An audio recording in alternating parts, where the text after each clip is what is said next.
안녕하세요. 경희생생한방병원 건대점 병원장 이건영입니다.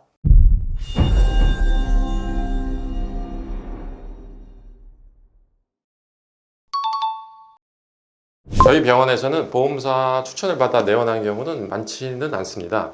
굳이 마다할 필요는 없겠죠. 다만 다섯 가지 기준에서 병원을 선택하는 것이 좋겠습니다. 첫 번째는 나에게 맞는 병원인가. 병원이나 의료진의 스타일이나 이런 거를 말하는 것은 아니고요. 쉬운 예로 골절 등이 있어 수술을 받아야 하는데 한방병원 오시는 건 순서가 맞지가 않죠. 수술병원에서 수술을 받은 다음에 한방병원에 내원하시는 게 맞겠죠. 거꾸로 수술을 받을 필요가 없는데 수술 전문 병원에 있다 보면 이 적절한 치료를 받을 타이밍, 시기를 놓치는 경우가 종종 있습니다. 두 번째, 교통사고 환자를 많이 진료해본 의료진이 있는 병원인가? 어떤 질환이든 증상이든 경험이 많은 의료진이 있는 병원이 좋겠죠. 골절이 없이 다친 환자들이 아쉬워하는 부분이 있습니다. 어디가 부러져야 주변에서 환자로 봐주고 직장이든 가정이든 부러지고 겉으로 보여야지 이제 환자 취급을 받는다 이런 얘기를 하죠. 이런 경우가 종종 있어서 진료 내원 시에 저희한테 하소연하는 경우가 좀 있습니다. 오늘 보이지 않는 증상과 이런 것들을 찾아내서 치료하는 건 의료진의 경험에서 나오는 것입니다. 사고 유형에 따라 나타날 수 있는 증상들을 또 예측할 수가 있고요. 어깨가 아픈데 목도 치료해야 될 때가 있거든요. 그런 것도 알아봐 주는 것이 의료진의 경험이 아니면 알기가 어렵습니다. 교과서적으로 나타나지 않는 증상들이 많이 있거든요.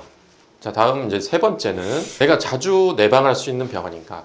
사고 직후에는 급하게 치료받느라 사고 장소와 이제 가까운 곳에서 진료를 받는 경우가 있습니다. 교통사고 치료는 단 한 번으로 끝나는 경우는 거의 없기 때문에 반복적인 치료가 거의 필수적이죠.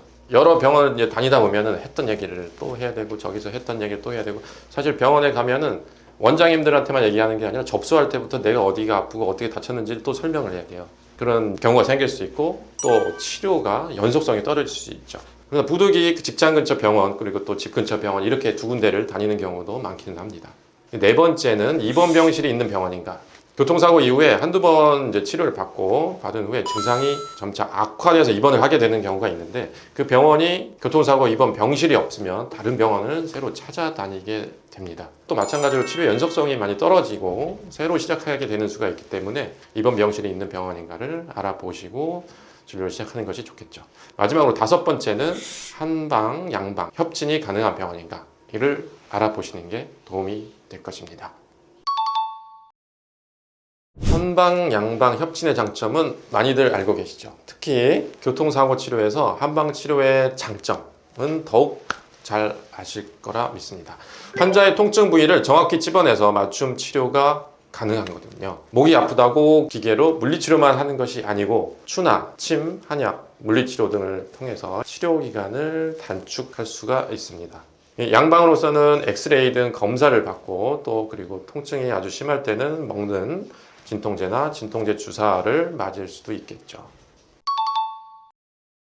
교통사고 치료, 교통사고로 인해 나타난 증상들을 치료하는 걸 말하죠.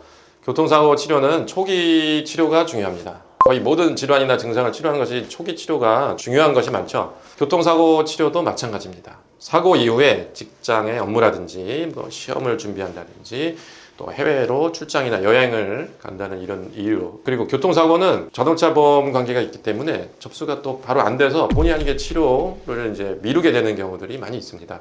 이런 여러 가지 이유 때문에 교통사고 치료를 늦게 시작한 경우가 간혹 있습니다.